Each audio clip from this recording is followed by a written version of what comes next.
Welcome to the Black Doctors Talk podcast. I am Dr. Sharon H. Porter, host for this episode and member of the Black Doctoral Network. Today, I'm joined by Dr. Juanita Braxton, owner of Imani Consulting PhD LLC. Welcome to Black Doctors Talk podcast, Dr. Braxton. And thank you so much, Dr. Porter. It's such a pleasure to be here and an honor to participate.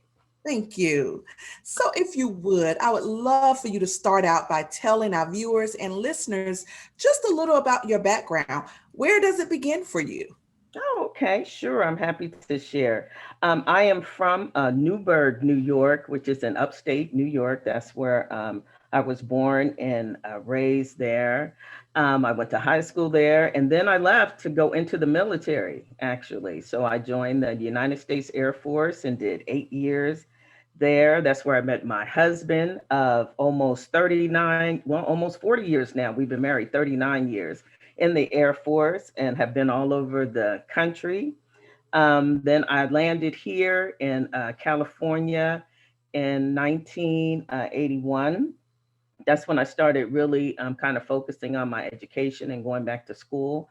I'm currently the administrative director for surgical education at the University of California, Davis Health System in Sacramento, California. So that's a little bit about my background. I run a training program for surgeons as they get their education after they graduate from medical school. So it has been a whirlwind going back and forth. I didn't get my PhD until I was 50. Wow, kudos. I thought it was going to be just a short, oh, I'll do this. This only will take 2 years or so. Boy, was I wrong. But it was well worth the journey. Well worth it, absolutely. And what a wonderful, rich background. Thank you for sharing that. So your research passion include health disparities and adolescents' health and wellness. How did you arrive at this specific population? This was a journey too that took me to health disparities. So working in a health center, you see a lot of illness and a lot of disease. And you also see the predominant group that affects. And health disparities is a higher burden of disease or illness on any one ethnic group, and African Americans actually are in that leading category. So that's what led me to the health disparities, and being a member of that group and having some of those chronic health issues in my family, it was kind of interesting to kind of look into studying. How I got into the adolescent health is I have a history of high blood pressure in my family. So I was concerned about my children. I have two sons. And as teenagers, I always thought it was interesting that the doctor never talked about high blood pressure with them. So that became sort of a focus of mine. And then wellness, we have to really practice self-care. It's up to us. It really is an individual issue that we must address in order to live longer and live healthier lives. And that's a very valid point. And fortunately, we are hearing more about people actually practicing self-care. And we certainly probably in the long run will benefit from that. So you're exactly right. Absolutely. Absolutely right.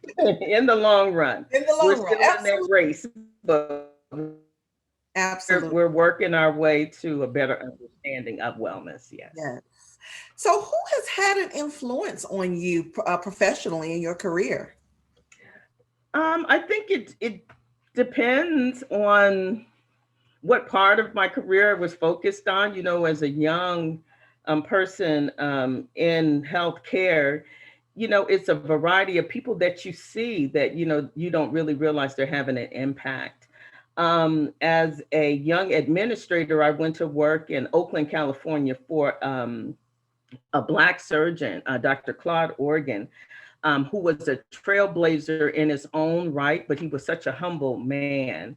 He was the first African-American president of the American College of Surgeons, but his work ethic was so simple. He just thought if you just worked hard, if you just sort of mapped out your own goals, that you could make it in almost anything. And yes, there are going to be obstacles. We're not saying that this is sort of the, pull yourself up by your bootstraps, because it takes more than that. But his goal was to just persevere. He faced discrimination and racism.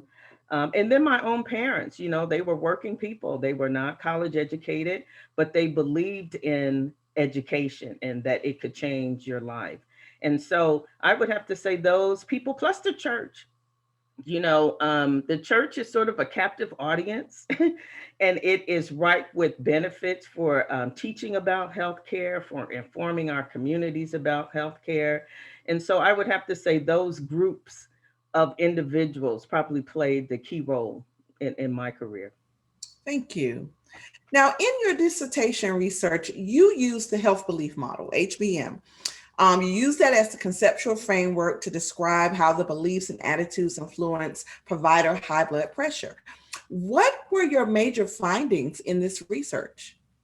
The reason why I used the health belief model was because attitudes actually impact perceptions and actions. So when I was looking at the healthcare providers in my research, it was really evident that they played a key role in recognizing the signs of high blood pressure. So um, attitudes do impact perception. These healthcare providers that I use the health belief model with really thought that they were well trained, that they knew how to handle asymptomatic teenagers. So I looked at the type of training, and that has an impact on how you administer, high blood pressure measurements. So if you're not used to seeing African American children, which may be heavier than Caucasian children or other children, you need a different measuring cup for that. And so it depends on where they did their training. Some were able to work in inner city communities. Some thought that they had seen African American children, but when I went back to their research, they had not. The type of screening guidelines that they used. So there are several different guidelines. And for a long time, children were measured against adult measurements, right? So if they tell us when we come in, you have to have 120/80 is normal. That's not the same really for a child. So if they went through, a different screening mechanism, they would get different results, right? So that was kind of different as well. The importance of screening. So one of the things that this was one of my major findings was that if you had a teen that actually came in and presented with high blood pressure, would that teenager come back? So if their parents had taken off of work to bring them to the doctor, if the doctor says, I need to check your child in a couple of weeks to make sure this is just not white coat syndrome, where they would, just have an elevated blood pressure because they were going to the doctor, or if this was actually a symptom of things to come, would that parent be able to bring them back? So what really prompted me to do this information, to do this study was, if you can remember, a lot of teens at one time, it just seemed like a lot of teens were collapsing on a football field, right? So they would be perfectly healthy, and then one football practice during the summer, they would practice and drop dead on the field. And so that had me wondering, like, did these kids not present with this? Did we not catch this in their annual checkup? Because you're supposed to get annual checkups when you play sports. So how is it that no one knew that this child had a heart condition, that they had high blood pressure? How did we not know that? And it is because I think that the importance of screening is so how do you say it? So it's not mandated, right? So if your child doesn't come back, they never know that they have high blood pressure. If you as a parent are working and you can't bring them back, you'll just go, oh, you know, that was just the one time that they had it. Or if they experience lightheadedness, headaches, oh, you're not getting enough sleep, you're not eating the right food. We're so easy to dismiss a lot of things. And so then the last thing, major findings that I had was, if you find as a healthcare provider that a teenager has high blood pressure, what information do you give the teenager? Do you give the information to the parent, or do you give the information to the teenager? And how do you make them responsible for their health? And how do you explain the gravity of this situation, that this can become lifelong, because high blood pressure is a silent killer, right? So that may be the reason why they were running out on the field on a hot day in Alabama, the sun beating down on them with no water, not a good diet, and then they just dropped dead on the field. So this study really highlighted for me the importance of school-based health education as well. That we have to, especially if you have a family history, right? So if your grandmother had high blood pressure, your mom, your dad, your siblings, your aunt, it's a history there that we need to pay attention to. But I think we just dismiss it so quickly outright that this study really kind of highlighted that, it's there, but do we pay attention to the signs and the symptoms as healthcare providers as well? Yeah, I absolutely love this because it's just, you don't really think about high blood pressure in adolescence. That's not something that's on your radar. And you're exactly Right. right. So thank you for contributing, to this body of work that's needed. So thank you for that. You're welcome. You're welcome. It's a heart um, felt from a family of people that have high blood pressure. The long term effects of this, right? So that you're 20, you're not thinking about having a stroke. Right. You're not thinking about having a heart attack. You're not thinking about kidney damage. You're not thinking about any of these things. And particularly because you're African American, and if you see someone other than yourself as your healthcare provider, how alert are they to these common issues because we know they're common, they haven't gone away, and so it really was something that was very eye-opening and surprising. So my discussion was about school care, and if your child has to take medication for anything, high blood pressure, diabetes, who is there to administer that care to them? Most school nurses have several campuses to cover. And so we have to be proactive in teaching our children how to care for themselves. You are exactly right. As an elementary school principal, that's always the the fear when the school nurse is not available. So you are exactly correct. So, what are some of the biggest challenges that you face as owner of Imani Consultants PhD LLC, and how are you addressing those challenges? As the owner of Imani Consultants PhD LLC, my goal was to get the information out to first the faith-based community. So the challenges that Imani Consultants PhD LLC has currently is that our focus is on the faith-based community. And so getting time to uh, visit churches, synagogues, temples is always a challenge because those programs, those facilities have, preset programming for their worship experience. And so in most Baptist churches, for example, if you can get 5 or 10 minutes during like their announcement period to cover whatever the topic is going on right now. So now would be a time that I would discuss COVID-19 with churches and let them know, what the testing opportunities are in their area, what to be concerned with. In a church, you have every age group. So that's the biggest challenge, is just getting, there's never enough hours in the day to get to everyone. So, you try different techniques to get information out to the community.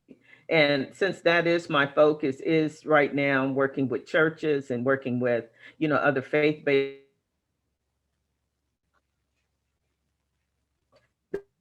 can be a challenge. And now with COVID going on, not only but myself trying to, stay healthy and stay, you can't congregate or meet. That's a huge challenge right now. That's a Yes, I huge can challenge. imagine. Oh my goodness. So, what do you think your mission in life is? Oh, that's a good question. Mission in life. That's a good question. I think that I have been blessed to be able to share information in a way that is easily understandable. I can switch um, up depending on the audience. And so I think that I have been gifted in that manner. I do a lot of speaking for my full-time day job.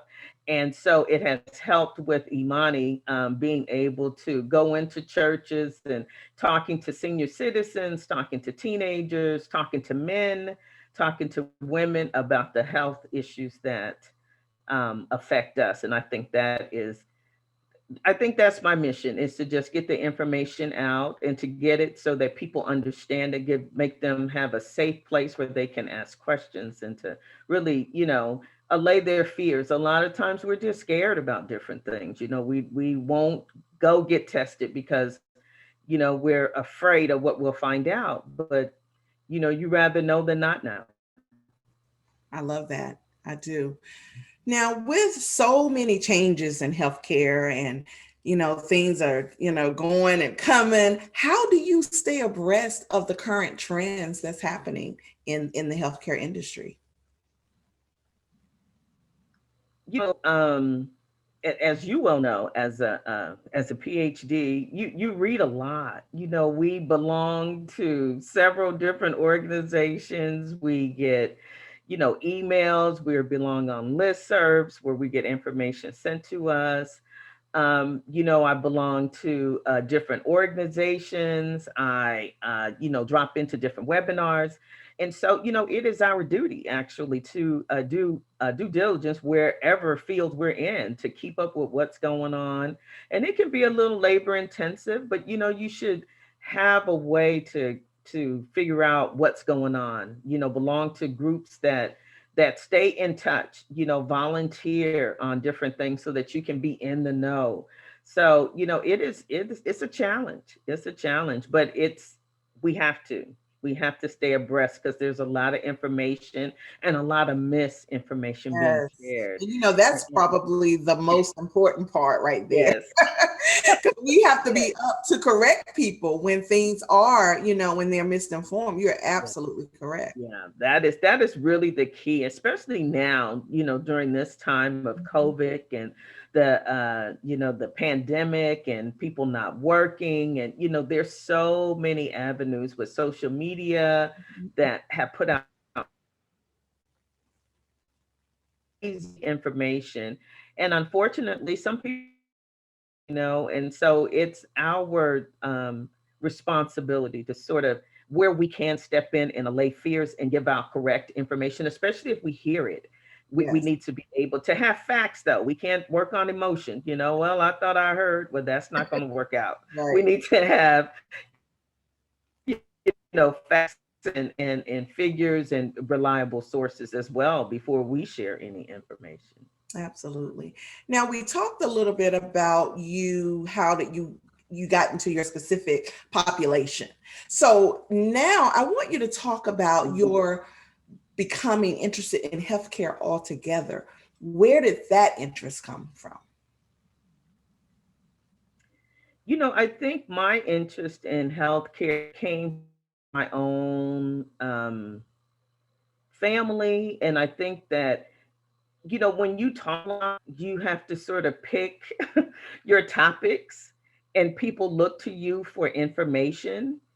When people realize that you have a PhD and that you went back to school and that you're sort of a learned person, um, people look to you for information. So people would ask questions, well, what about this? What about that? And I would think, oh, I have a few minutes. I can look them, or I can get them, factual information.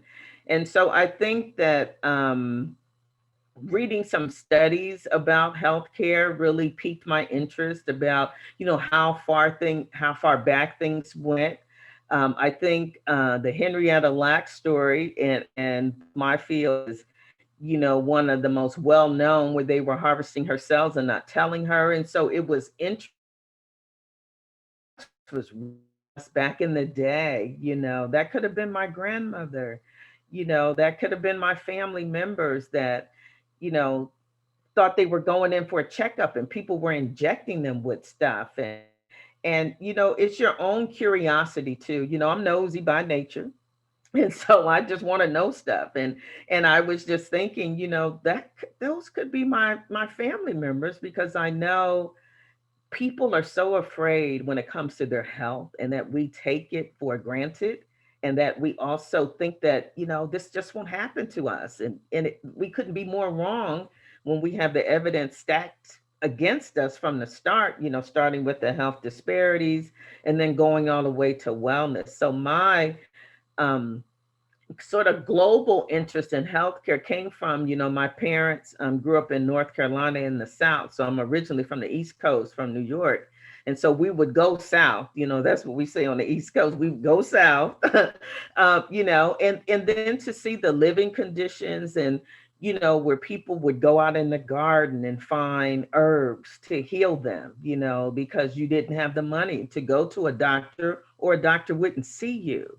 So, it was based in discrimination and racial injustice way back in the day, with your grandparents working on farms, and, working in the field and cotton picking and all of this stuff. But they would push through all of these illnesses. They were pushing aside, oh, we can't be sick, because we got to get them to go to work in the morning, no matter what. And I think that's what really kind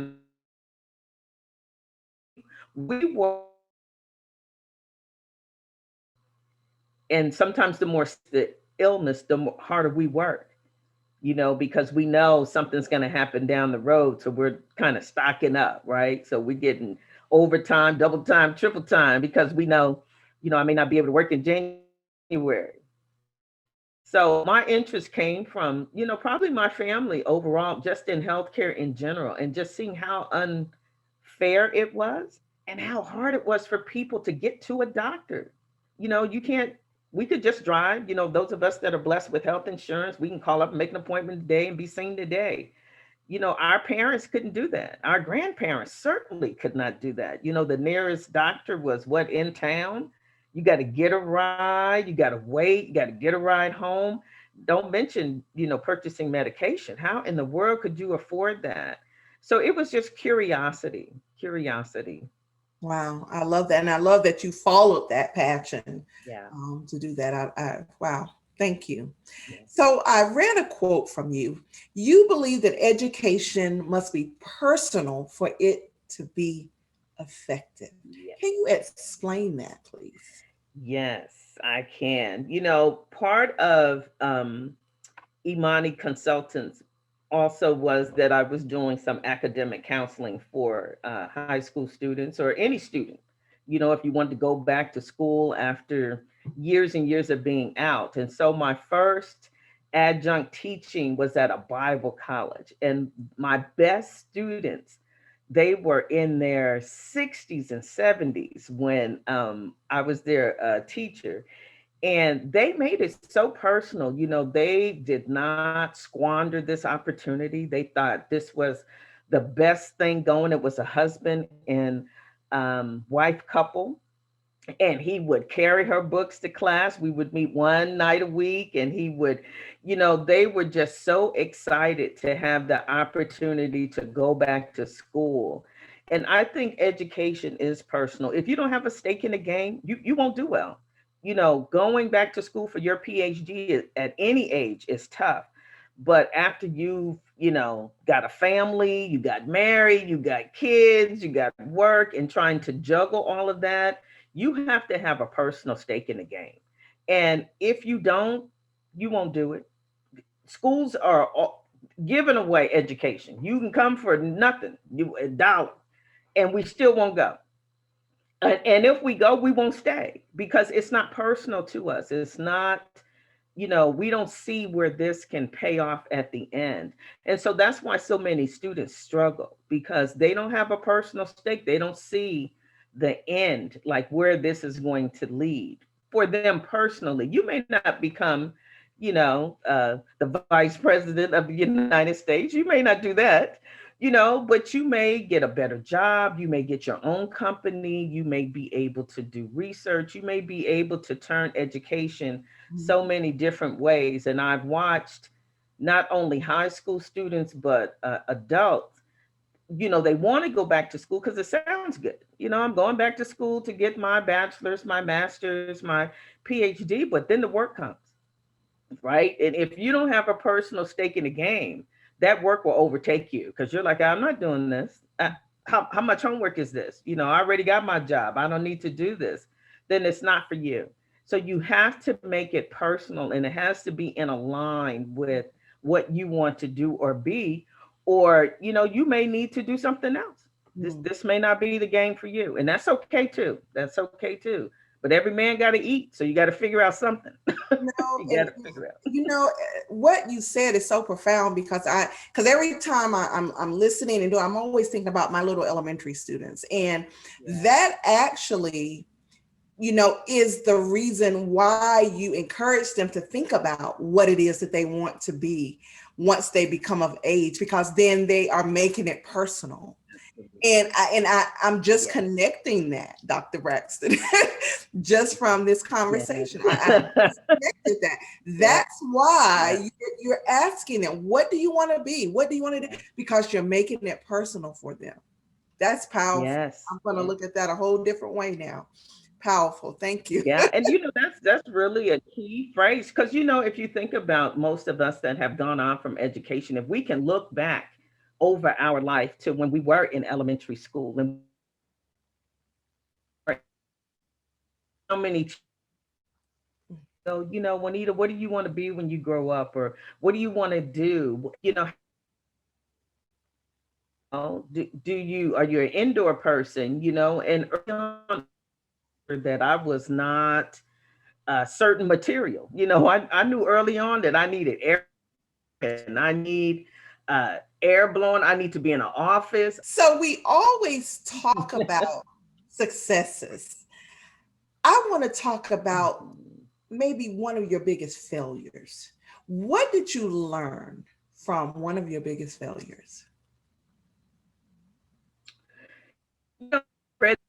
I thought, let me think about this for a minute.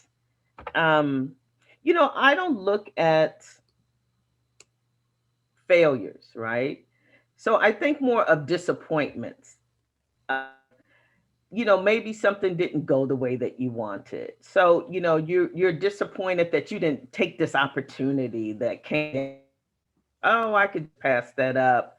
So I wouldn't necessarily see failures, because as a spiritual person, I always think God is trying to tell you something when something doesn't go exactly to be. And so that maybe there were opportunities that I should have taken, but they would have taken me in a different direction. Maybe I should have took that job at this place instead of where I am right now. So I think of them more not as failures, but maybe as disappointments. And right, so you're going down this road and you think, this is the way I'm supposed to go, and then maybe I wasn't supposed to start my PhD until I was I was like 30, or 25 or right out of, undergrad. Why didn't I just keep going? So, appointments along the way, but they have a lot of areas and maybe that wasn't for me. Exactly. And I'm okay with that. I'm I okay with love that. it. I love it. So, what advice would you give to those who aspire to follow in your footsteps? But the plan is so personal. My journey is my journey alone. You can't follow in my footsteps because that journey was for me. Now, if you're trying to do A, B, or C, you need a plan to kind of figure out how are you going to sort of make your way. Nothing is overnight, and we have to sort of map things out as best we can. We know God has the final say, but what I would tell those aspiring even to move up in their careers and their professions, and anything, that make a plan, kind of figure out where you're going. What do you need to get to the end game? Do you need a degree to be this, and this? Do you need a certificate? Do you need to just prove you had extra training? Do you need money? Do you need time? So, what skills have helped you become successful?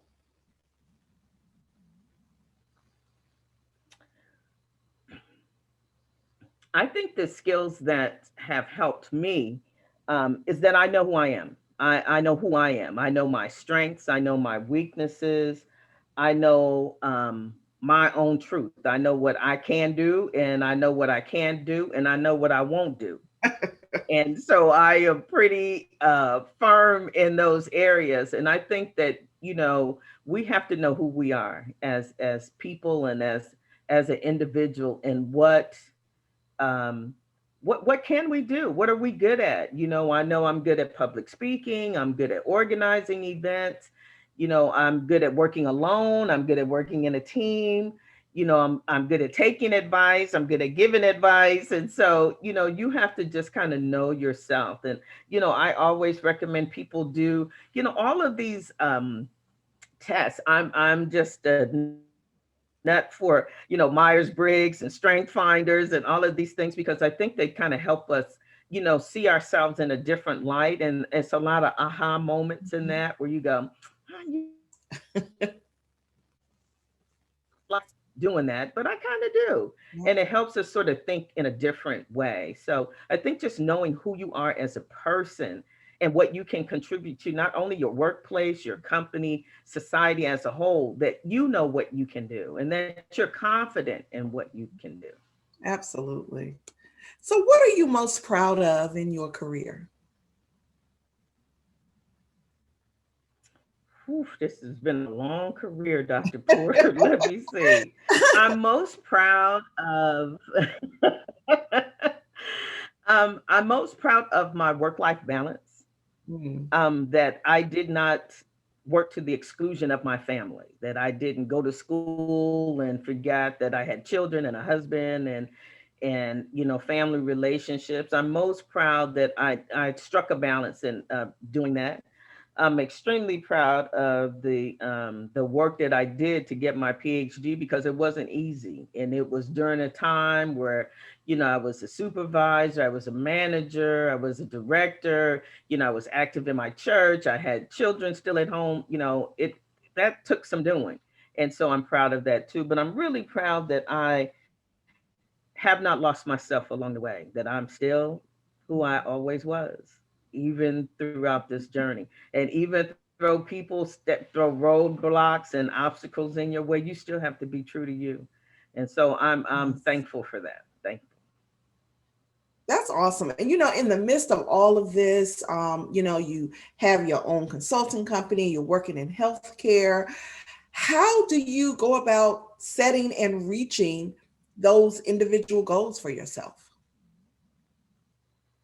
I think planning is so important when we're trying to, when we have a lot of irons in the fire, so to speak. We have to know what we can do. You have to be organized as well. When you do a lot of different things, we have conferences, that come in during the work day. And I think organization is really key. Scheduling It's really key. Knowing what goals, you can't be everywhere doing everything. So sometimes you have to prioritize. I'm a big fan of saying, maybe I can't do that. No, it's not, a violent word. You can't say no, So I think that you just have to be really organized and doing the things that you like to do, doing some things that you love to do, and then you have to see, what is your motivations.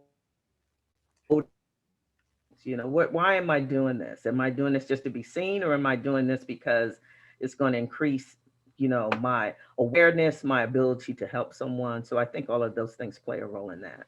Awesome. So what's next for Dr. Juanita L. Braxton? Phew, you know, I'm coming up on retiring from Oh, uh, my day job, is what yes, I call it, so that I can focus on Imani Consultants PhD. yes, So I'm looking forward to that. I'm looking forward to, I've been on my current job about 26, 27 years. So I'm looking forward to retiring and being able to work in yes, uh, this venue for a while. yes. Looking at research opportunities, I really enjoy data collection and some of those things. So I want to get back to doing research and retiring from day one job will give me that opportunity. Yeah. Absolutely. And just with your affiliation with the Black Doctoral Network, can you talk a little bit about how it has enhanced you professionally? The Black Doctoral Network was the first place that I presented while I was almost done with my PhD. So when they came up for their conference in Atlanta, I was like in the final approval stage of being able to graduate with my PhD, and they allowed me to come and present this research from my dissertation, and that was awesome. In a room with people that look just like you, that have worked their whole to get to this point, and to have young people there. The networking opportunities alone, I met some of the most gracious people at the conference that I went to in Atlanta. Dr. Julian, almost conference facilitator. She was there every day, pumping us up and, telling us what our contribution means to our community as African Americans. And I just cannot say enough about the Black Doctoral Network. I think it allows us to showcase who we are across the world. And it was just amazing to be in person with that group. Yes, So the opportunity to see that we are truly everywhere, and we are in every discipline, every genre. We are every yes, place. And, we're PWIs, we're teachers, we're doctors, we're lawyers. Can't yes, say enough about the opportunity and the inspiration and the information, the networking capabilities, and just fun and games. We played bingo, we played a lot of different things. So it's just a home for us that you always home and be around those and that's what the Black Doctoral Network does. It helps us to understand who we are and how valuable we are to our and to the world.